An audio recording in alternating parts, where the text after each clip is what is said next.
Un saludo cordial, amigos, amigas, oyentes en el norte del país, en verdad para quienes hacemos el programa Protagonistas de Radio Los Lagos a través de las frecuencias 102.7 en Imbabura y 99.3 en la provincia del Carchi. Es un gusto tener a un político, a un catedrático universitario, a un rector universitario, obviamente de ganado prestigio a nivel no solamente de nuestro país, sino también a nivel internacional.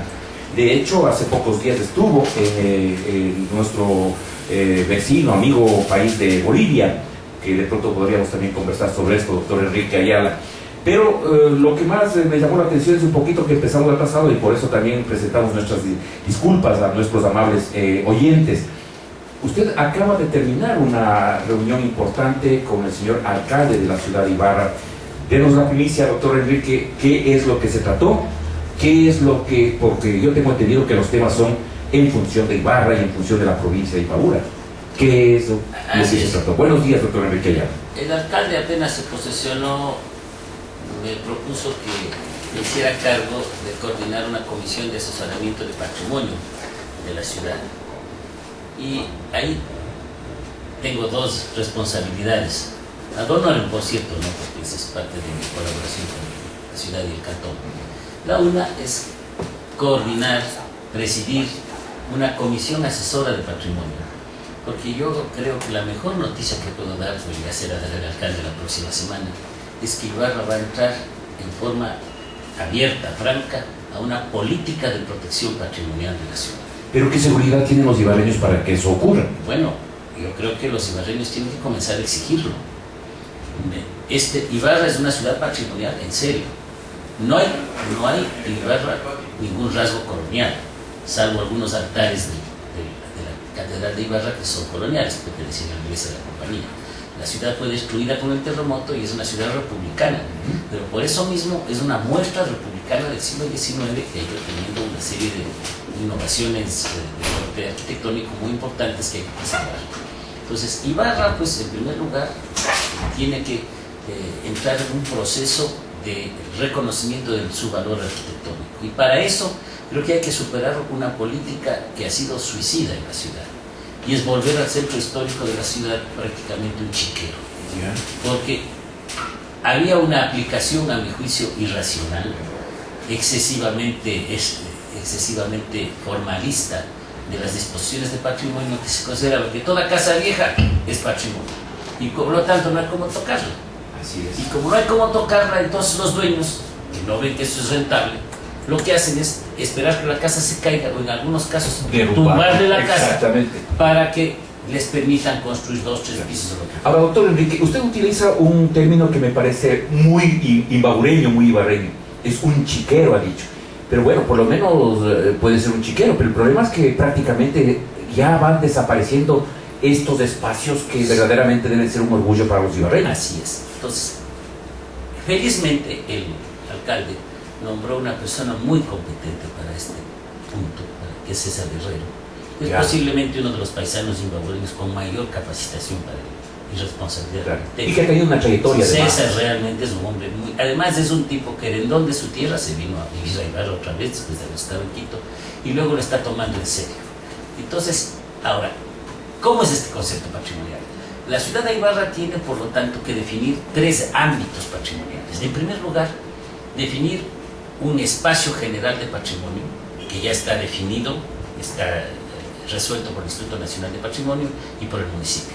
En segundo lugar, tiene que establecer las categorías patrimoniales. Entonces, en las categorías patrimoniales es donde vamos a preocuparnos en la comisión, en coordinación con esta dirección municipal, de ir aterrizando casa por casa, edificio por edificio. ¿Qué es lo que se va a establecer? Primero, hay una cantidad de edificios patrimoniales en Ibarra que yo calculo que son unos 120, que son casas que no pueden ser modificadas básicamente, sino que tienen que ser restauradas. El mejor ejemplo, aunque es un ejemplo en que menciono a mi familia, es la Casa de Ibarranidad, que es una casa de una familia que se ha transformado en un edificio cultural que mantiene los rasgos básicos de cómo la casa es un edificio emblemático. Así es. Pero usted se ha referido también a otras edificaciones. Así es. Que ya se caen de viejas, de ahí. A eso voy. Entonces, ¿qué van a hacer con eso? A eso voy. Entonces, el primer tipo es eso. Entonces, hay casas, la casa que fue de don Rafael Troyer, por ejemplo, que está en la Maldonado y Oviedo. ¿no es cierto? Esa casa, que ahora es un restaurante, fue de la familia Dávila, ¿no es cierto? Esa casa, pues hay que mantenerla en su estructura original. Obviamente poniendo las condiciones mínimas de pisos y de atención de los tumbados, etc. Ahí no se puede tumbar y hacer 3 pisos. Indudablemente no. Entonces esa es la primera categoría. Entonces esas casas tienen que entenderse que son estrictamente patrimoniales. Por ejemplo, la casa que fue de la familia Aguinaga, que fue de la, originalmente... En la Rocafuerte y Oviedo igualmente. Sí, es que fue del doctor Luis Aguinaga Rocha, ¿no es cierto? Esa casa, que además fue una de las primeras clínicas que hubo en Ibarra, ¿no? Esa casa es patrimonial, no puede ser derrocada, tiene que ser restaurada. Y eso, claro, le disminuye el valor comercial, desde luego, pues. Pero en cambio, ese es el riesgo de los bienes patrimoniales, no pueden ser tocados. Para estas edificaciones, el municipio tiene que establecer una serie de incentivos. Por ejemplo, exoneración o rebaja de impuestos. Si la casa tiene que mantenerse como patrimonial, el dueño tiene que tener el incentivo que al menos no pague el impuesto municipal, o pague una cantidad muy pequeña. Tiene que haber un fondo que permita que se pueda usar el fondo, en algunos casos como donación y en otros casos sin intereses, para restaurar esas casas, porque son un patrimonio de la ciudad. Entonces eso va a permitir que esas edificaciones, que ya digo son alrededor de las 120, puedan mantenerse. En segundo lugar están las casas de tipo patrimonial que pueden ser modificadas. ¿Estas están dentro de las 120? No, es que hay más de 1000 edificaciones patrimoniales en la ciudad de Ibarra. Pero entonces los ibarreños no se dan cuenta que existe. Claro, hay más porque de lo 1000. que se dan cuenta es de que lo poco que puede identificarse se está cayendo o se está tomando otro tipo de situaciones. Ahora, esas casas tienen que mantener ciertas características, como por ejemplo, tienen que mantener las fachadas en condiciones tradicionales de igualdad, pero deben ser modificadas para que la gente pueda vivir ahí. La idea es que no toda casa que se restaura tiene que ser museo o restaurante, porque se nos llenaríamos de restaurantes. Ibarra es una ciudad residencial, sobre todo el sector oriental de la ciudad de Ibarra, que va del Tahuando hasta la calle Sucre en algunos casos, o hasta la Bolívar en otros. Eso tienen que en general ser preservado como conjunto patrimonial. Pero obviamente tenemos que incentivar que la gente viva en las casas. Ibarra es una ciudad para vivir. Por lo tanto, no debemos creer que las restauraciones son siempre comerciales. Tenemos que darles, por lo tanto, a las personas condiciones de vida adecuadas. Esas casas tradicionales no tenían baño después del dormitorio, o tenían unas cocinas imposibles. Entonces, ahí sí que permitir las ampliaciones internas que permiten que las casas sean vivibles o que se dividan en varios departamentos. Ahora, doctor Enrique, antes de ir al tercer punto, quiero no dejar pasar una inquietud que de pronto puede ser de los ibarreños también. Usted más o menos ha dicho ya que tiene que haber regulaciones que deben partir desde la municipalidad. Así es. Antes de esta entrevista usted dijo, hemos logrado algo, es un triunfo. ¿Cuál es ese triunfo? Bueno, luego lo comentamos. Ya. Es básicamente un punto patrimonial Ya. importante de Ibarra, que es el Museo Cuartel. Ya. Pero esta segunda parte es la parte gruesa del patrimonio de la ciudad. Yo calculo que en esta situación están unas 500 edificaciones. Estas edificaciones sí pueden ser alteradas bajo un estricto control, como es en Quito, como es en Florencia, como es en Cuenca. O sea, no estamos inventando nada. Entonces, aquí sí lo que se va a incentivar es que los arquitectos ibarreños y que las personas hagan conciencia de que no pueden rebasar ciertos límites patrimoniales. Por ejemplo, no se puede hacer unas puertas enormes con puertas Lanford, en donde es un sitio patrimonial. Hay que mantener las ventanas verticales, etcétera, que hagan un conjunto patrimonial adecuado. ¿Quién va a controlar eso? Porque supongo que habrá también que reformarse la ordenanza. Ya voy a hablarle de la ordenanza. Claro. Entonces, la Dirección Municipal de Patrimonio. Esto vamos a contratar. Y para eso hay un comité asesor que integran varias personalidades de la ciudad, los demás, ¿no? Yo no me incluyo entre ellos, que estamos a cargo de esto y que precisamente pues hemos sido nombrados por el señor alcalde y que la próxima semana nos vamos a posesionar oficialmente. Así que por eso le doy la primicia de que el alcalde va a hacer el anuncio, pero ya que usted me tira la lengua, pues con mucho gusto se lo cuento. Mejor para que conozca la ciudadanía. Entonces, ese es el segundo grupo. Y el tercer grupo son casas viejas que pueden ser derrocadas. Ya. Esa es la gran noticia para la ciudad. que no toda casa vieja, ahora la gente tiene que estar angustiada. Están con miedo. De que es patrimonio, no. Y además quieren votarlo y le cae unas multas tremendas. No, ahora muchas de esas casas pueden ser alteradas o pueden ser definitivamente derrocadas y construidas bajo estrictas normas patrimoniales. Eso sí, no se puede hacer cualquier diseño de cualquier arquitecto, macho mayor se le ocurre. Va a ver, por ejemplo, las casas de Ibarra tienen que tener aleros. Esa es la... En algunos lugares de la ciudad no pueden rebasar los 2 o 3 pisos, según la zona. Y luego tienen que tener aleros, tienen que tener ventanas verticales, tienen que mantener techos de teja en donde corresponde, etc. Es decir, va a haber instrucciones claras de cómo construir los nuevos edificios. En vez de una tienda de un piso hecha con tapia, ahora se puede construir un edificio de hormigón armado de 3 pisos, sí, pero con alturas determinadas, porque aquí en Ibarra resulta que cada cual pone la altura que quiere. Cuando en el mundo hay una normativa que dice que los pisos bajos tienen que tener tal altura, los pisos subsiguientes tanto. Por eso es que uno va a cabo de... Yo estuve en Bolivia, usted sabía, cuando me invitó, tuvo la bondad de invitarme, me iba a Bolivia, pero no, como soy andariego, acabo de regresar de Bruselas y de Oxford, estuve ahí en una reunión la semana anterior. En Bruselas, por ejemplo, están construyendo hasta ahora casas en el centro histórico de Bruselas, pero bajo un estricto control.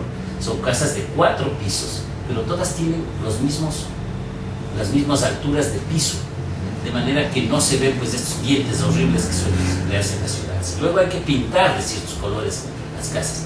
Puede haber una política como en Quito de pintar de varios colores, pero hay también colores que deben escogerse, no se puede pintar. Algo que me parece interesante decirle a la gente, a la ciudadanía, si va a haber este tipo de remodelaciones, ¿cuánto va a poner la gente? Tiene también que estar definido en eso. Desde luego. ¿Cuánto va a gastar? En el caso de las construcciones nuevas, no, del municipio y en la ciudad no tendrán que poner un centavo, esa es una inversión privada. Y lo que tiene es que seguir normas estrictas. Entonces, lo que esperamos es que en los próximos 4 o 5 años se pueda liberar en la ciudad de Ibarra la posibilidad de reconstrucción o de derrocamiento de varias edificaciones que me parece que son fundamentales. Para eso nos hemos puesto de acuerdo con el Instituto de Patrimonio Cultural, y aquí viene lo de la ordenanza. Esta comisión ya ha funcionado en 3 sesiones, y la próxima semana tendremos una 4ª que nos ha convocado el alcalde, precisamente para establecer el proyecto de ordenanza. Una ordenanza sobre patrimonio arquitectónico para la ciudad. Ya existe una, pero es muy ambigua todavía, y entonces ahora que hay una nueva normativa nacional, vamos a adecuarnos a eso. La ciudad de Ibarra va a recibir ya la responsabilidad directa, porque antes tenía solo delegación del patrimonio a nivel nacional, a nivel local, y eso me parece importante, es un avance. Entonces ahora va a estar a cargo del municipio la decisión patrimonial, siempre controlados por el Instituto de Patrimonio, desde luego. Claro. Tiene que haber alguien en el Estado que establezca una garantía de que esto no pueda desbaratarse o derrocarse.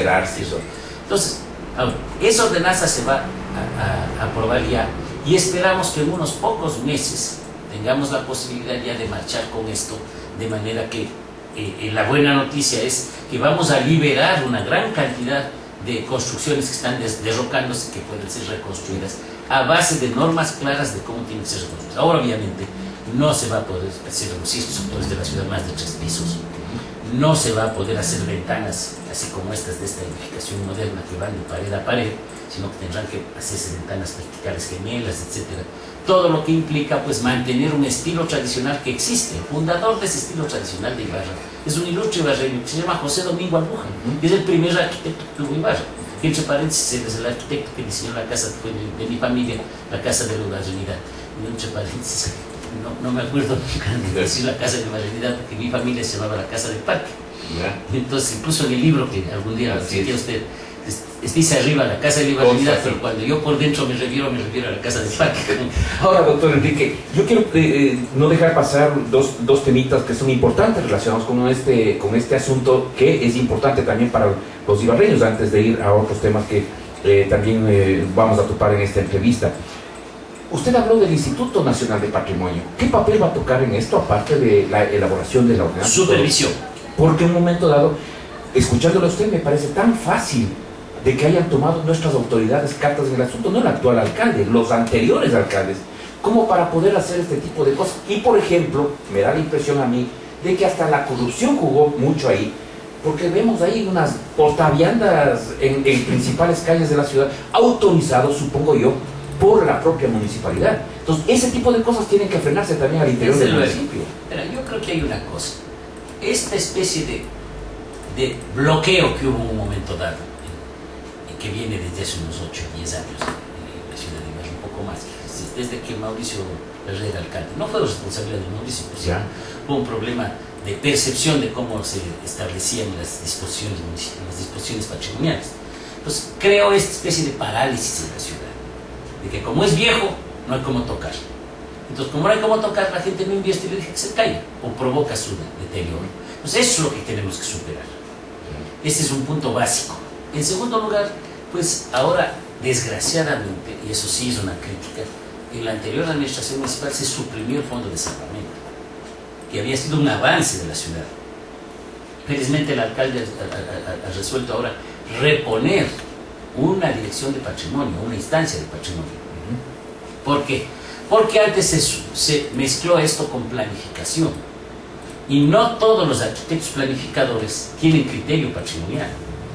Eso nos ha enseñado Quito, que desde 1947 tiene una política patrimonial, y por eso se ha preservado como el primer patrimonio histórico de la humanidad, el primero que se declaró patrimonio. Entonces la ciudad de Ibarra, que también es patrimonio, tiene que seguir este camino, y es largo. Estamos recién comenzando.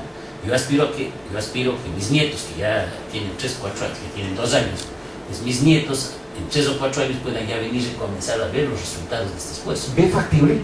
Desde luego, sí, porque en otros lugares se ha hecho, y porque en Ibarra es posible, porque hay patrimonio. Donde no hay patrimonio, con Ambato, por ejemplo, ya se destruyó, ya no hay cómo hacer nada, porque no se puede inventar construcciones. Pero tenemos ahora calles enteras, pedazos de calles enteras, manzanas enteras de Ibarra que todavía son patrimoniales y que pueden mantenerse. Por ejemplo, las casas de adelante se pueden mantener en sus condiciones originales, poniéndoles baños, poniéndoles cocinas adecuadas, y se pueden construir en las huertas.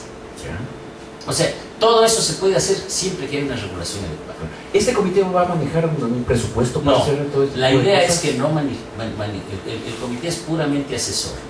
Nuestro informe va a ser necesario para intervenir, por supuesto. Sí. ¿Por qué? Para evitar precisamente... Un informe técnico debe ser. No solo, el informe técnico lo presenta el municipio.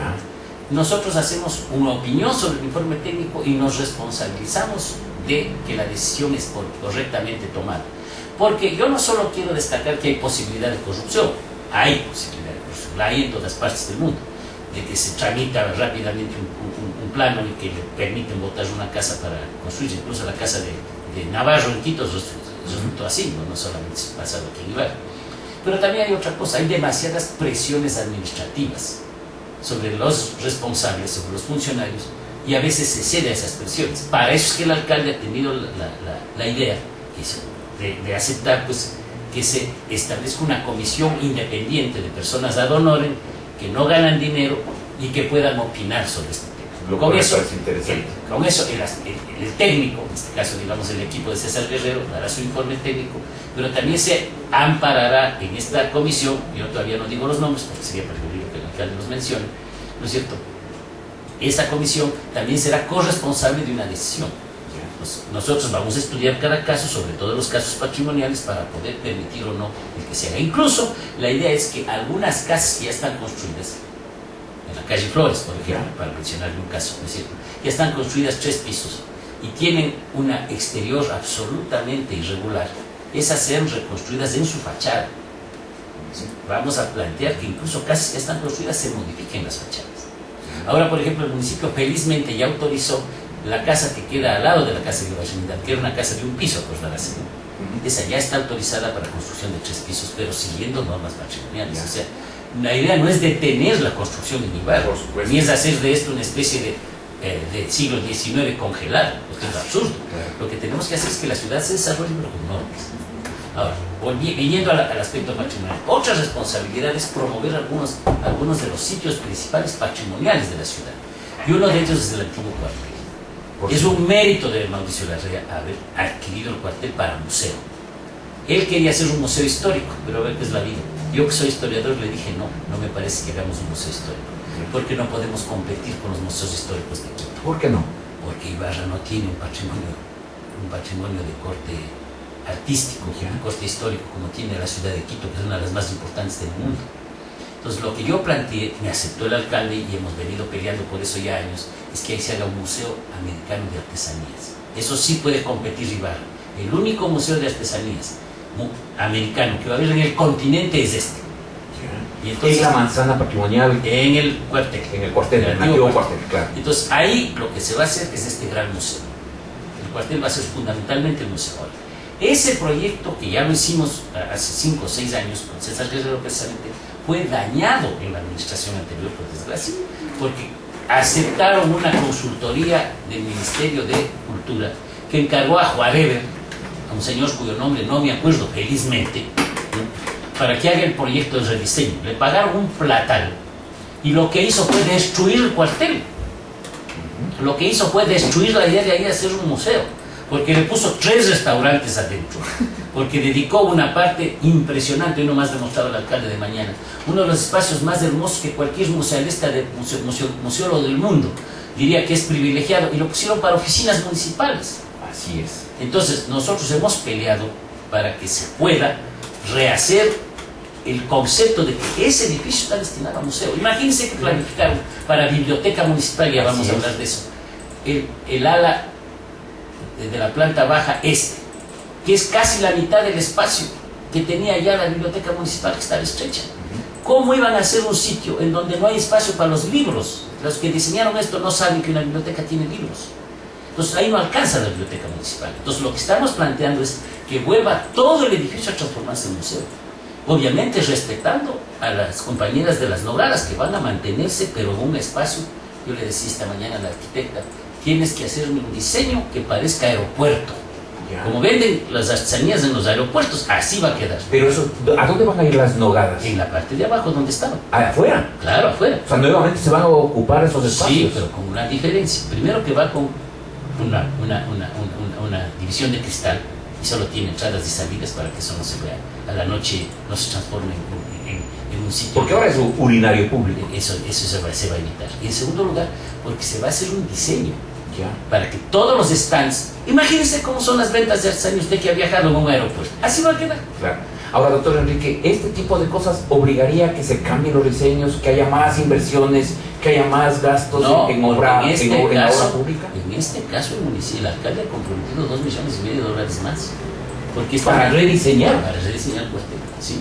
Fíjese que el alcalde, yo reconozco que no esperaba tanta sensibilidad de su parte, pero realmente fíjese, nosotros ahora de mañana le hemos estado peleando para que nos autorice que lo que estaba en el segundo piso había lo que se llamaba el dormitorio de la tropa, ¿ya?, que es un espacio como de 50 metros de largo por 6 de ancho, 600 metros bajo un solo techo, sin columnas. Eso es el sueño de un museólogo, como le decía. Entonces es destinado a oficinas. Entonces el alcalde vio y dijo, tienes razón. Entonces les ordenó en el acto que en el edificio nuevo que se está haciendo se añada un piso para que esto quede para el museo. Y lo que está en estos instantes, ¿qué va a pasar? ¿De qué? ¿Cómo está? No, como está ya haciéndose correctamente.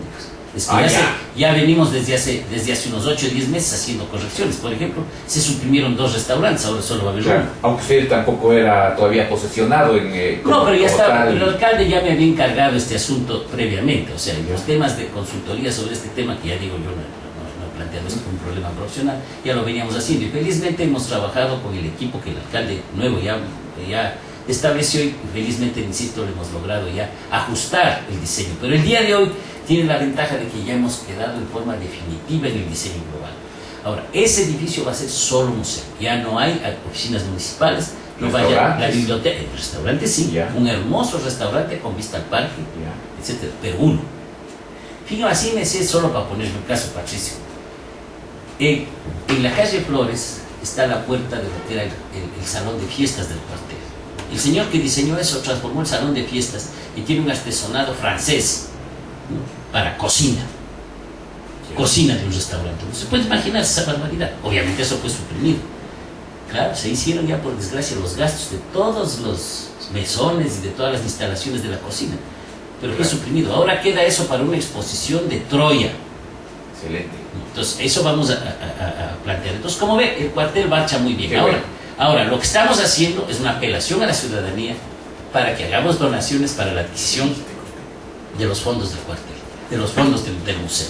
Estamos diseñando, felizmente en la Universidad Andina tenemos un posgrado de museología, vamos a hacer el diseño museológico gratuitamente y vamos desde luego a establecer un fondo, ya hemos planteado que sería el Banco Pichincha, para que se pueda hacer las donaciones del caso para poder comprar las artesanías. Las artesanías tienen una ventaja, son baratas, porque son obras artesanales, pero claro, tienen que ser muchísimas. Veo que usted tiene mayor afinidad con el alcalde actual que con el exalcalde. Pese a que con el exalcalde usted tenía afinidad ideológica. El exalcalde fue siempre muy atento conmigo. Y yo debo reconocer que incluso cuando se trataba del tema de la Casa de la Ibarreñidad, incluso estuvo presente en el lanzamiento de mi libro sobre la casa, estuvo presidiendo el alcalde.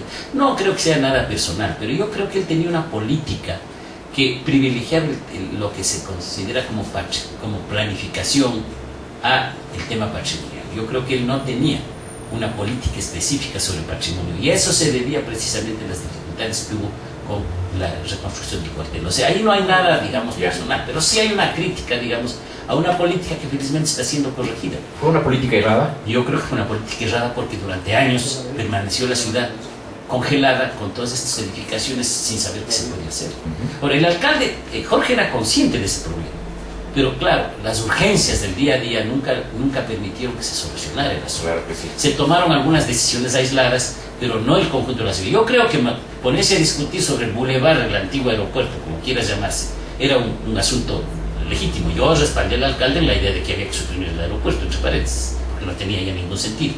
Pero esto descuidó lo que ahora creo que debería ser un eje de la administración municipal, que es Ibarra patrimonial. Ese es el objetivo. Claro, ese es el objetivo. Correcto. Estamos con el doctor Enrique Ayala Mora, es el rector de la Universidad Andina Simón Bolívar, quien nos acompaña en este programa Protagonistas. Vamos a una pequeñísima pausa, retornamos para ya entrar también en un tema medio candente, que es el tema político que nos interesa a todos los ecuatorianos.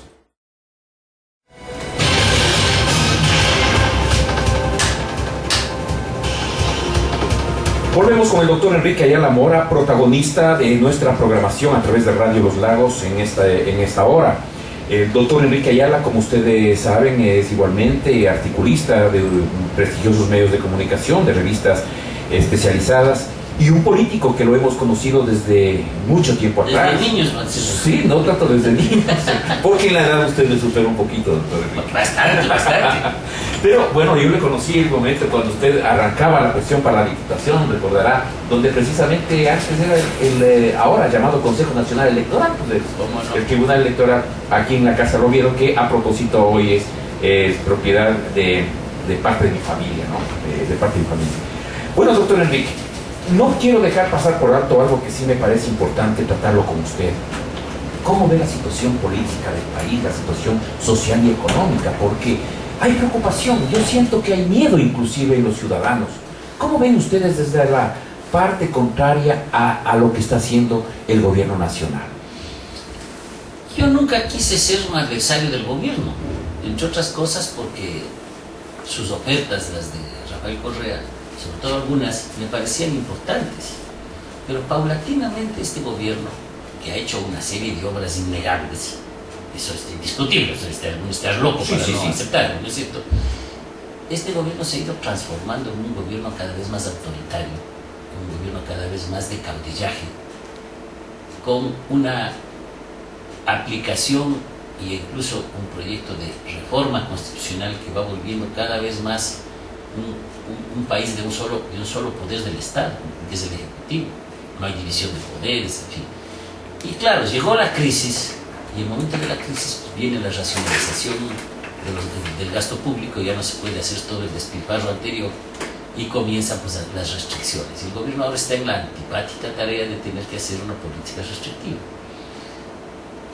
Junto a eso, el gobierno ha mantenido una actitud profundamente autoritaria, una actitud de combate a los medios de comunicación, y no solo a los medios de comunicación, sino al derecho de expresión del conjunto de la ciudadanía. Hay mucho miedo en ese sentido, sí es verdad, se está perdiendo, pero está mucho miedo. Y en segundo lugar, claro, se han comenzado a tomar medidas que son medidas profundamente antipopulares. Profundamente antipopulares. Dice confiscatorias. Vamos a llegar a eso. ¿Decide eso? Vamos a llegar a eso, pero vea, las medidas más serias no son precisamente los dos últimos proyectos de ley. Eso fueron lo que colmó el vaso. Pero fíjese, saquearon el seguro social. Eso es una cosa que no es tan... que ya pasó y va porque va. Pero resulta que con 40% menos del fondo de pensiones, ¿cuánto va a durar el seguro? No, aquí no me vienen a dar ninguna explicación en el aire. Además, hicieron esto antes de que el informe actuarial estuviera listo en la legislatura. Hay un problema serio con el problema del seguro. El acto confiscatorio, ahí sí, de los fondos privados, como el fondo de los maestros, etc. Hay un problema serio. Pero hay sobre todo un asunto, y si le voy a decir, usted va a decir, usted es socialista porque dice eso. Le voy a decir, aquí hay una especie de consigna desde el Estado de invadir la sociedad, de privarle a la sociedad de su autonomía. Yo soy socialista y por lo tanto creo que hay que ampliar el espacio público, que hay que ampliar el espacio del Estado, que el Estado tiene que intervenir en la economía, sí, pero no tiene que meterse en la sociedad. Y desgraciadamente Correa ha hecho eso. Pero es lo que provoca, y no es que quiero defenderlo, pero lo he dicho, es lo que quiere es un país muy equitativo. Una especie de redistribución inclusive de la riqueza, que son estos proyectos de ley, que son, como se dice, ya vamos a hablar de esos proyectos, pero para redistribuir la riqueza, que no he visto cómo lo haya hecho, porque para redistribuir la riqueza hay que hacer reforma agraria y no la ha hecho. Para hacer, no estaríamos hablando en los mismos términos sobre el patrimonio de Ibarra si realmente hubiera habido desde hace 8 años una política sobre el territorio, que ahora tardíamente está haciéndose, y que lo veo ahí como gato panza arriba peleando por esto a nuestro querido diputado de la provincia, Richard, ¿no es cierto? ¿Por qué? Porque ya es tardío, porque en este momento ya no se va a poder aplicar ninguna política. Esto debieron hacer hace 6 o 7 años, y no lo han hecho. Entonces, las reformas fundamentales no las han hecho. Lo único que han hecho es hacer crecer el aparato público, aumentar el gasto y nada más. Pero eso no es un problema de este gobierno. Eso es un problema de los gobiernos anteriores, inclusive de los congresos anteriores, en donde usted fue vicepresidente, inclusive de uno de ellos. Pero aclaremos, los congresos anteriores, al menos en los que yo he estado, hacíamos fiscalizaciones. Hoy dicen que sí hay, a su manera. Discúlpeme una cosa. El que nunca un ministro haya ido al pleno del Congreso a responder un juicio político en 8 años quiere decir que no hay fiscalización. Ahora dicen que los informes son favorables a los ministros. Pero porque tienen mayoría, porque atropellan, pues. Atropellan el derecho del legislador de fiscalizar. Esa es una de las cosas que en la Constitución ya se estableció y que el gobierno lo ha exagerado. Por eso yo creo que hay que ir a una asamblea constituyente. Doctor Enrique, ¿Correa es socialista verdaderamente? ¿Qué va a ser socialista? ¿O usted es un socialista arrepentido de lo que está haciendo el socialista Correa? Correa nunca fue socialista. Correa perteneció a un grupo de demócratas cristianos cuando era joven y nunca en su vida ha militado en un partido de izquierda, ni socialista de ninguna naturaleza. Correa, por lo tanto, no sabe lo que es militar, no sabe lo que es ser parte de la izquierda. Por eso es que se enfrenta con las organizaciones sociales. Yo no entiendo un socialista que se pelea con el Frente Unitario de Trabajadores. No entiendo un socialista que insulta, que agrede a los indígenas. Un socialista tiene que estar al lado del pueblo organizado. Pero también han llevado el agua a su molino, pues, doctor Enrique Ayala, los trabajadores a través del Frente Unitario. Ahí vemos caras que son las mismas que yo he visto hace 10 o 15 años. Sí. En el sector indígena veo yo agentes y dirigentes con cálculos políticos también. Mira, la acción de los frentes sociales es también política. Por supuesto porque que sí. Todos estamos haciendo política, pero lo que digo es que yo no entiendo un socialista que esté enfrentado a esos sectores. Yo no entiendo un socialista que divide al movimiento obrero. No entiendo un socialista que divide al movimiento indígena. Eso no es la mentalidad de un socialista. Un socialista plantea un permanente diálogo con esos sectores. No siempre les da gusto, obviamente, porque el que gobierna tiene que tomar decisiones que a veces son antipáticas. Pero no puede ser que haya una consigna de agresión permanente al pueblo organizado, que no ha sucedido. En tiempos de Febres Cordero sucedía eso. Usted se acordará, era un joven periodista entonces. ¿No es cierto? Ahí se sucedía eso. Pero todos los demás gobiernos, de todos los tintes políticos, han sido más bien respetuosos. ¿Qué es entonces Correa? Yo creo que Correa es un caudillo. Él se descubrió a sí mismo como un caudillo tradicional, con un nuevo discurso. Eso es lo que es Correa. Y por lo tanto no hay cómo encasillarlo ni en la derecha ni en la izquierda. El caudillismo, que tiene algunos rasgos populistas, es una de las características de uno de los cánceres de este país, que no ha sido superado. Por eso es que se demolió el sistema político anterior, que buenas razones había para hacerlo, y no se ha levantado una política alternativa. Dígame usted, ¿qué es el Movimiento País? Es una clientela electoral. No hay organización, ahí no hay, desde luego, deliberación. Todo es el líder, todo lo que resuelve el caudillo. Eso no es. Eso es parte del socialismo del siglo XXI, supongo. Pero si ya que además ha sido configurado ya a nivel regional en otros países también. Bueno, ¿con qué resultados, no? ¿Ya? Permítame, si usted me está poniendo el resultado de Venezuela, es un desastre. Bolivia. No, Bolivia primero no se llama socialismo, tal como está planteado, ni nunca han dicho que son del socialismo del siglo XXI. Bolivia es un fenómeno específico, exitoso, en que yo creo que hay una serie de limitaciones para el gobierno, desgraciadamente una manipulación de la función judicial, por ejemplo, que yo obviamente no puedo aceptar, pero Bolivia más bien es un éxito, como puede ser Brasil, a pesar de los problemas que en Brasil existen. O sea, yo no voy a renunciar de toda esta gran explosión progresista que ha habido en el continente, pero sí, lo que sí quiero decirle es que cada país es distinto, y en el caso nuestro, pues hay una diferencia. Tabaré Vázquez es un socialista de 40 años, que sabe lo que está haciendo. Es un presidente democráticamente electo en Uruguay, un país parecido al Ecuador, en algunos aspectos, en que realmente hay una línea. Aquí, Correa es una persona que estuvo en el momento preciso para usufructuar de la lucha social de años y luego a perseguir a quienes están en la lucha social. Permítame decirle, dígame quiénes son los dirigentes del movimiento de los trabajadores. ¿Se ha enriquecido Mesías Tatamuez con el dirigir la CEDOCU? No. A él lo reeligen, le obligan a ser reelecto porque es un presidente de la CEDOCU que ha sido eficiente, que ha respondido a los intereses de los trabajadores.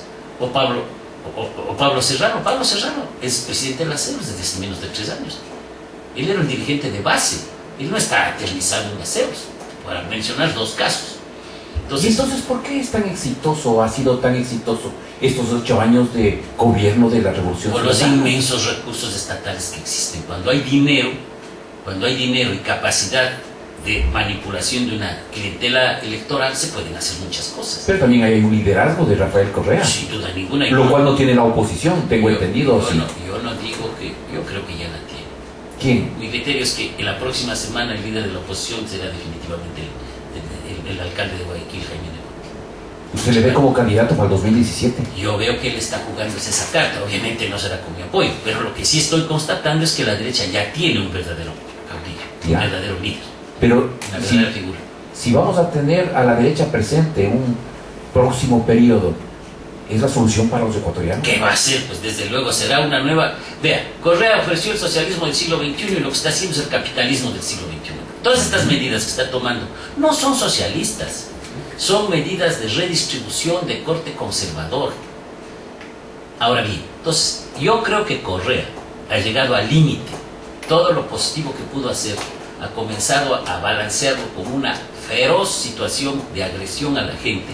Pues es que el repudio que tiene Correa fue tan popular y ahora es tan repudiado y tan odiado porque ha generado odio, porque insulta, porque tiene una serie de actitudes intemperantes que yo creo que no son las de un verdadero estadista. Una cosa es ser un hombre exitoso en la política, pues se tiene un buen aparato de propaganda, y otra cosa es ser un estadista. Tabaré Vázquez es un estadista, Lula es un estadista. Mujica lo fue. Correa, desde luego. Y Correa lo que es un político exitoso. ¿Ya? Como Maduro. No sé, ¿quién va a decir que Maduro es un gran estadista? Claro. No es, pues. Ahora, doctor Enrique, muchas veces también nosotros de pronto nos equivocamos al creer de que nuestros líderes pueden ser exitosos solos. Pero en los mandos medios, los que le están acompañando, no son pues un soporte para haber logrado eso, ¿o sí? Todos los colaboradores más cercanos de Correa son ex militantes de derecha, algunos de ellos ex asesores de Febres Cordero y de Lucio Gutiérrez. Yo no veo ahí ningún militante de izquierda, para comenzar. No veo tampoco que Correa se haya enfrentado con los grandes poderes de este país. Hace poco estuvo reunido con los empresarios. Lo que veo que los perseguidos de este gobierno son indígenas, profesores, trabajadores, gente de clase media. Esos son los perseguidos de este gobierno. Entonces, ¿a quién mismo sirve? Está clarísimo. ¿Y los pobres, que son la mayoría, no son atendidos por el gobierno? Verá, yo creo que son atendidos con el mismo mecanismo que estableció Jamil Maguad, que es un vergonzoso subsidio que se llama el bono de la pobreza, ¿no es cierto? Si es que eso es atender, yo creo que ese es un retroceso. Ahora, es indudable que algunas cosas han mejorado, como por ejemplo la salud. Eso hay que reconocer que Correa se ha pasado haciendo el daño 8 años. Lo que digo es que en el balance, los elementos negativos de este gobierno han pesado tan abrumadoramente que la gente le grita fuera Correa, fuera, y lo grita de corazón. A pesar de que los dirigentes del Frente Unitario de Trabajadores dicen que lo que están pidiendo es rectificaciones, su base en la calle, que era correísta, ahora le grita fuera Correa. Ahora, esa frase no está fuera de foco.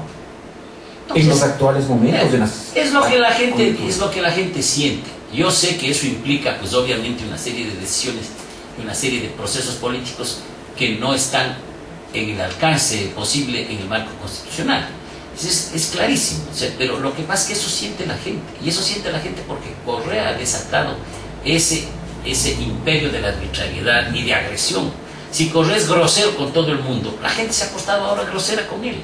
Ya le falta el respeto, ya no lo ven como el jefe de Estado. Ese es un problema real que existe en la sociedad ecuatoriana. Y ahora es difícil él está cosechando, a la gente a la cárcel. Él está cosechando años de impunidad, de lengua larga, de acusaciones arbitrarias, de actos de autoritarismo, porque además cuando usted se refiere a los colaboradores, son colaboradores, ninguno de ellos, todos son subalternos, les grita, los maltrata, incluso en público a sus ministros. O sea, él no tiene colaboradores que tratan al presidente de igual a igual, no, él lo que tiene son subalternos, como el caso típico del caudillismo tradicional latinoamericano. ¿Y los asambleístas, doctor Enrique? ¿Qué papel cumplen? Ya sabes el papel que cumplen. Yo no quiero. Ahora mismo publico yo un artículo en que me refiero a la presidenta de la Asamblea, que alguna vez dijo que los que salen a las calles son unos idiotas. Bueno, entonces, claro, todos somos idiotas, nosotros los idiotas, pero yo estoy perfectamente tranquilo en ser un idiota porque no me parezco a la presidenta de la Asamblea Nacional. Entonces, por eso puedo venir tranquilamente a la ciudad de Ibarra sin guardaespaldas, etcétera, a contestar, a saludar con la gente en la calle. Ojalá otras personas después del correísmo puedan hacer lo mismo. Claro. Ojalá no tengan el rechazo que la gente está teniendo frente a Correa, que también tendrá frente a sus sumisos, que yo no llamaría colaboradores, sino subalternos, que no es lo mismo. Ahora, usted dice que este gobierno no es de izquierda, y hay usted ve igualmente de que van naciendo liderazgos en la derecha. Yo le pregunto a usted, ¿por qué usted no tiene la posibilidad de ser candidato a la presidencia para desde ahí? Verá, ¿no es una aspiración suya? Verá, Francisco, mi aspiración, verá, y eso le voy a decir, usted me ha oído algunas veces. Yo soy intelectual, soy historiador. Por supuesto. Yo hago política porque desde muchacho nací en una familia política, una familia de políticos que están haciendo política en Imbabura desde principios de la independencia. Y además, porque yo me formé como cristiano, a la sombra de Leonidas Prime y de Hernán Malo, para participar en política. Nosotros somos de los que nos hicimos socialistas porque éramos cristianos. Yo lo sigo siendo, dicho sea de paso. Entonces, en mi caso, mi principal preocupación es aportar al país como aportaron, permítame, el ambicioso paralelo. No es que yo me compare con ellos, sino para decir cómo hicieron ellos, como Juan León Mera o como Benjamín Carrión. Juan León Mera fue el gran pensador de la nación en el siglo XIX y Benjamín Carrión fue en el siglo XX. Y yo quiero dar continuidad a ese esfuerzo. El primer pensador sobre la nación ecuatoriana fue el doctor Humberto García Ortiz, un olvidado imbabureño, un olvidado ibarreño, de quien hace poco reeditamos sus obras. O sea, los socialistas han ofertado al país como Carrión, como Alfredo Pérez Guerrero. Con esas gentes, yo quiero ser sucesor de esa gente y pensar el país, aportar como maestro. Ahora, si la política me ha tocado fungir de legislador, de candidato, lo he hecho como responsabilidad, pero no ha sido nunca mi principal objetivo. Mi principal objetivo es ser lo que soy, profesor, intelectual, escritor. Y por eso es que yo he dedicado mi tiempo, más que a hacer la oposición a Correa, a escribir sobre Ibarra. Hace poco estoy escribiendo 4 o 5 libros sobre mi ciudad. Claro, pero de pronto el presidente Correa cree que también desde las letras se hace oposición. Desde luego, pero desde luego. ¿Qué es lo que hizo Montalvo respecto del gobierno de Ventimiglia, no es cierto? Así es. Esa era la oposición. Yo he terminado en la oposición, claro, porque allá nos ha llevado Correa. Primero por su agresión, porque Correa, el que no tiene como incondicional, lo transforma en adversario. ¿Las sabatinas tienen que desaparecer? Vea, ese es el estilo de Correa y las va a mantener hasta el final. Pero yo creo que esa forma de manipulación de la opinión pública, en que se obliga a las radios a hacer cadenas, etcétera, no puede continuar. Yo creo que la agresión a los medios de comunicación no es porque hayan empresarios de los medios. Yo sí sé pues de esta historia, no me van a venir a contar aquí historia de pajaritos. Yo creo que aún los empresarios del Ministerio de la Comunicación tienen derecho a expresarse, tienen derecho a tener sus medios. Y no puede satanizarse eso. Todo a cambio de monopolizar desde el Estado. Porque aquí no hay medios de comunicación públicos. Hay medios de comunicación del gobierno, que es otra cosa. Los medios públicos, como la BBC, terminan a veces enfrentados a los gobiernos. Por supuesto. Aquí no. Pues imagínese usted si los medios privados no pueden hacerlo, pero los públicos. La ley de comunicación Ese que dice es. al tacho de la basura, como lo dijo Guillermo Lazo aquí en estos micrófonos. Vea, por desgracia puede suceder eso. Yo creía que había que tener una ley que regule la comunicación, que permita que haya una autoridad ante la cual uno pueda acudir. Pero en vez de hacer un Consejo Nacional autónomo, de personalidades, de gente confiable, lo que hicieron es un grupo de incondicionales del gobierno. Entonces ya le malearon el tema. Y por desgracia yo creo que lo que va a haber es una total desregulación, con la cual yo no estoy de acuerdo. Pero el responsable es Correa, que en vez de hacer un esfuerzo por regular los medios de comunicación en términos racionales, en términos de garantizar a la ciudadanía una comunicación efectivamente independiente, lo que hizo es conseguirse una serie de instrumentos como la superintendencia y el consejo para manipular los medios desde el Estado. Vea, el gran pecado de este gobierno, que yo creo que se ve ahora sí cada vez con más patente, es que quiere manipular todo. Hay un decreto 16 que establece cómo funcionan las personas jurídicas privadas. Imagínense que todavía está prohibida la reelección en un club deportivo. Y el señor presidente está tratando de reelegirse por cuarta vez él mismo. Claro. No está de acuerdo con la enmienda. ¿Cómo va a estar de acuerdo con...? Primero, porque no es enmienda, porque son reformas constitucionales, la mayoría de ellas. Pero las reformas tienen que ir a consulta del pueblo. Tiene que ir a consulta, pero ahí, como ya sabe que va a perder, entonces ahora lo que está haciendo es haciendo a través de la Asamblea Nacional. Pero no solo es esa consulta. Fíjese que hay una reforma constitucional que hace que las Fuerzas Armadas ya no son del país, pasan a ser la Guardia Pretoriana del Presidente de la República. Hay una reforma que elimina la organización de los trabajadores del sector público. Es una barbaridad. ¿Hay socialistas que están haciéndole juego a Rafael Correa? Cada vez más pocos. Hay ¿Cómo? una cúpula del Partido Socialista que está ahí porque el Consejo Electoral, controlado por el correísmo, les reconoció. Pero la inmensa mayoría de los socialistas ecuatorianos estamos en una postura crítica, en ¿Y oposición. cuál es la posición ahora de Silvia Salgado, por ejemplo, de Pedro de la Cruz, también es socialista? Entiendo que Pedro resolvió pasarse definitivamente al Movimiento País. Bueno, algunos, ¿no? Sí. Jorge Martínez. Bueno, por eso. Hay algunos que ya se pasaron a las filas del gobierno. Se pasaron a la derecha. No, yo digo que se pasaron a la clientela correísta.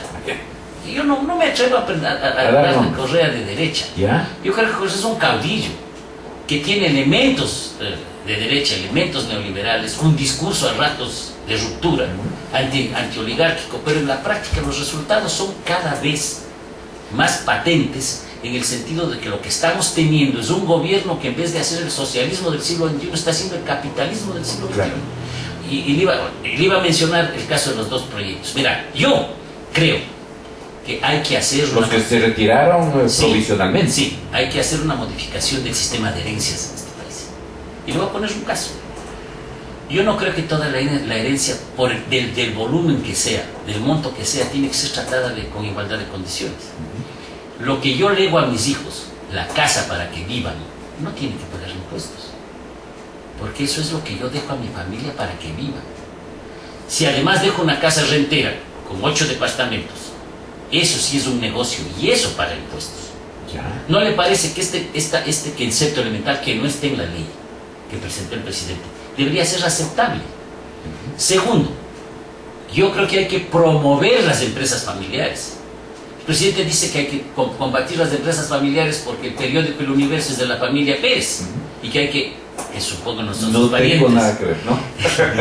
Entonces, y que hay que por lo tanto eliminar eso. Pero permítame decirle que esa es una excepción, porque la mayoría de los negocios, hasta las tiendas de la esquina, son emprendimientos familiares. ¿Cómo vamos a atacar a la familia, que es el eje del funcionamiento de la sociedad y es en donde se generan los negocios, en donde realmente hay más confianza? Hay que promover el negocio familiar, pero este gobierno lo combate. Entonces, por ejemplo, la herencia. Cuando un negocio familiar va en herencia, si se mantiene el negocio no debería pagar impuestos, porque uno sigue manteniendo un bien que está produciendo. Si es que yo quiero vender el negocio, ahí sí tienen que cobrarme los impuestos.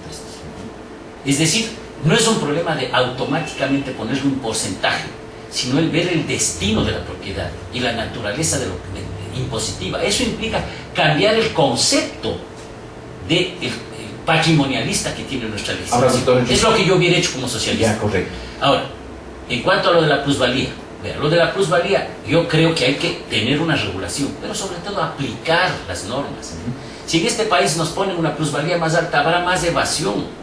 Lo que tenemos es que aplicar las normas, es decir, tener las normas y aplicarlas razonablemente. Yo estuve en el Congreso en que se modificó la ley sobre plusvalía y realmente me pareció sensato lo que se estaba haciendo, pero resulta que en la práctica no se cobra esa plusvalía, la que hoy existe. Entonces, ¿para qué le subimos si es que no somos capaces de cobrar lo que hay ahora? Por otra parte, hay que hacer una distinción exacta, que no está en la ley, porque está muy mal hecha, entre lo que realmente implica un crecimiento del valor por X motivos y lo que implica en la consecuencia de una obra pública. Las dos cosas son distintas. Para la obra pública hay la contribución de mejoras, además. Entonces estamos poniendo un impuesto y la contribución de mejoras.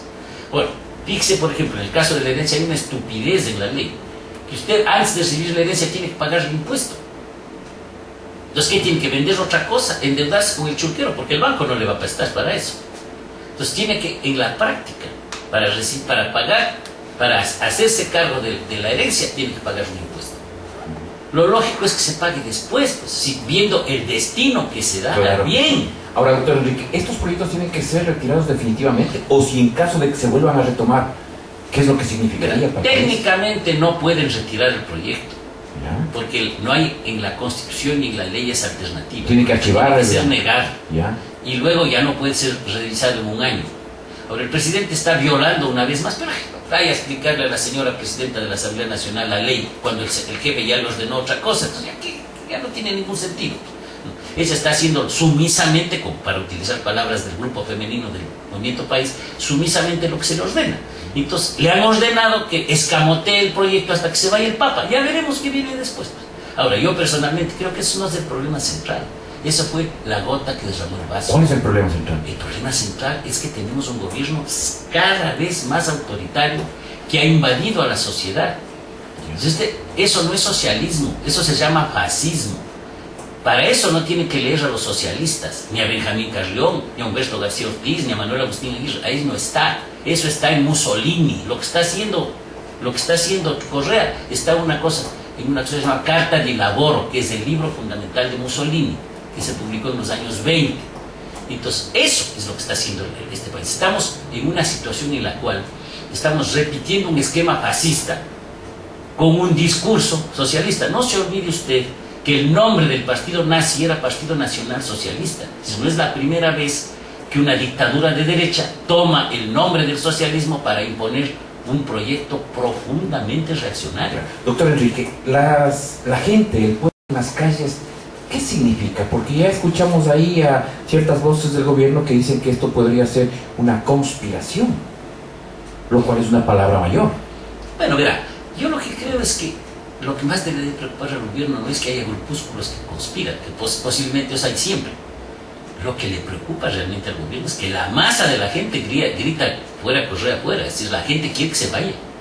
Ahora, técnicamente, constitucionalmente, eso obviamente no es tan fácil como salir a la calle y tumbar a un presidente. Claro. Porque no creo que deberíamos mantener esa amarga experiencia o esa fama que tenemos en el continente de sacar presidentes de un día para otro.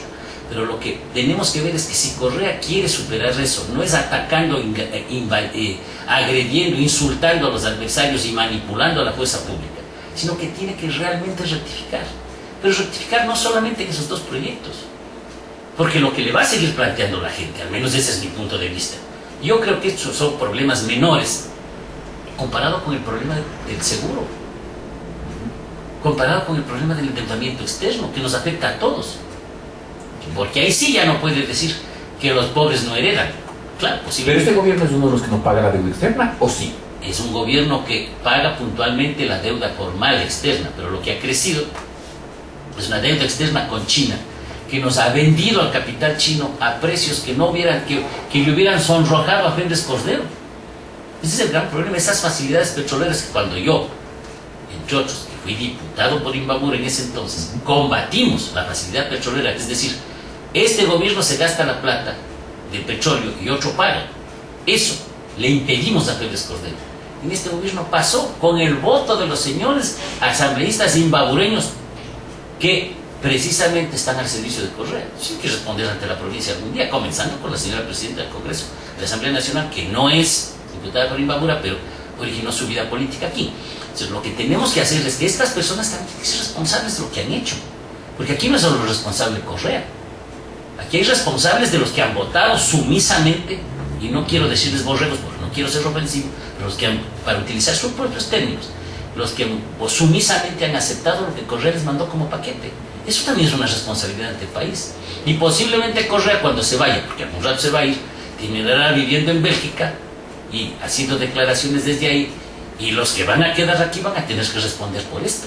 Porque lo que se ha hecho en el país, el saqueo del país, no puede quedar impune. Eso va a pasar. Y por eso es una de las razones por las cuales yo estoy promoviendo que aquí se haga una asamblea constituyente. Exactamente, allá es lo que yo me quería referir, doctor Enrique. ¿Usted ve a futuro la necesidad de una asamblea constituyente? Sin duda. Verá, para reformar la constitución que tenemos. Al principio, cuando uno le propone a la gente, dice, uy, otra vez una asamblea constituyente. Así es. ¿Para qué otra? No, todas han sido malas. Primero, no todas han sido malas. Han habido constituciones y constituyentes que han producido realmente documentos históricos que han permitido un avance constitucional en el país. La propia Constitución de 1906, que fue muy importante en ese sentido. Las dos, coordinadamente, la del 45 y la del 46, son dos constituciones que han tenido enorme impacto en el Ecuador y que avanzaron en términos sociales. Entonces, yo creo que hay que ser en eso claros. Ahora, entonces, pero cuando uno le demuestra a la gente que la única forma de cambiar la Constitución es a través de una asamblea constituyente, que está, esto no es golpe de Estado ni conspiración, está en la propia Constitución. Lo que yo estoy planteando es que se cumpla la Constitución y se convoque una asamblea para hacer una reforma radical de la Constitución. Ahora, ¿qué se va a cambiar? Solamente la parte orgánica, es decir, la parte que establece cómo funciona el Estado. Porque la parte de derechos y garantías, hay que reconocerlo, fue un avance muy importante. Ya la del 98 lo fue. La más radical en los cambios de tipo de garantías y derechos fue la del Constituyente del 98, en la que nosotros estuvimos en minoría, dicho sea de paso, ¿no? La derecha tuvo mayoría.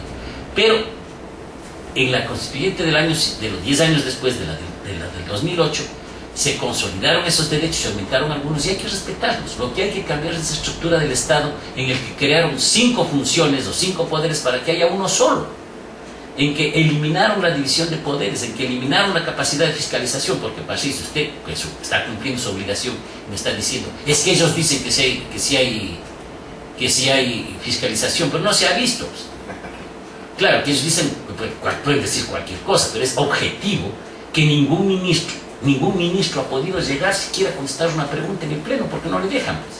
Entonces, eso es un dato de la realidad, porque además crearon un poder del Estado, una función del Estado que se llama de transparencia, con un consejo de participación ciudadana, que es una verdadera vergüenza, porque es la negación total de la participación ciudadana. Primero, porque se le nombra sin ninguna participación ciudadana, porque no votamos para elegir. ¿Cómo puede haber un poder del Estado que no sea electo? Claro que sí. Entonces, ese poder del Estado, que ya sabemos que son agnados, cognados, asesores válidos de gente del gobierno, que son ese consejo, es el que nombra todo. Y entre paréntesis, es el que se va a quedar después de las próximas elecciones.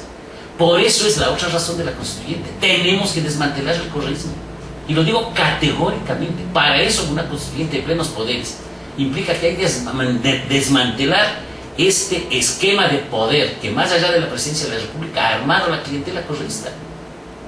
Y para eso se necesita una asamblea legalmente nombrada, con atribuciones legales de plenos poderes, que ponga un coto a ese asunto. ¿Cómo podemos tener una Corte Constitucional que dura 9 años, que está vergonzosamente al servicio del gobierno? Y sería más grave que se ponga al servicio del siguiente gobierno. Entonces, lo que tenemos que hacer ahí es radicalmente volver a un esquema de división de poderes. Y de respeto. Y de respeto, obviamente, de respeto de la gente y de los poderes entre ellos. Las palabras y los criterios del doctor Enrique Ayala Mora aquí en nuestro programa Protagonistas. Para finalizar, doctor, su pensamiento respecto a ciertos aspectos importantes. Partidocracia. Una cosa del pasado que no debe repetirse, pero que con ese pretexto no debe imponernos el caudillismo presente. Maduro. Un líder de un país, más bien dicho, el líder de una fracción de un país que lo mantiene dividido. Relaciones Estados Unidos-Cuba. Una buena noticia. La paz en Colombia. Mejor noticia todavía. Las FARC. Las FARC son un proceso histórico de América Latina que tal vez fue necesario porque hay que tratar de que no se repita. Las mujeres en las marchas. Bueno, las mujeres en las marchas han estado aquí desde antes de la independencia, de manera que hay una larga historia de lucha de las mujeres que han sido un grupo discriminado de la sociedad y que son más que bienvenidas. En la marcha de ayer, el grupo más destacado eran las mujeres, que eran las que más racionales consignas dictaban. Yo creo que es muy importante eso. La llamada encíclica verde que propuso el Papa Francisco. Ojalá no tenga que ver con Alianza País, sino efectivamente con el tema ambiental. Yo creo que este Papa, que ha sido una bendición de Dios para la Iglesia y para el mundo, pues nos va a dar también un elemento fundamental en ese sentido. ¿Salvaguardias? Yo creo que fue una necesidad muy mal planteada por el gobierno. Era necesario las salvaguardias para un país dolarizado, pero eso había que negociarlas y no tratar de imponernos pico a pelea con la comunidad andina, porque destruir la comunidad andina es destruir la obra de Bolívar. ¿Correa debe irse o debe terminar su periodo? Yo creo que Correa debe terminar su periodo, pero tal como va, corre el riesgo de que el pueblo lo saque antes. ¿Qué ministros deberían salir? Bueno, eso que resuelva Correa. Eso no tengo yo ninguna decisión al respecto. Yo creo que hay algunos buenos y otros pésimos. ¿Dolarización?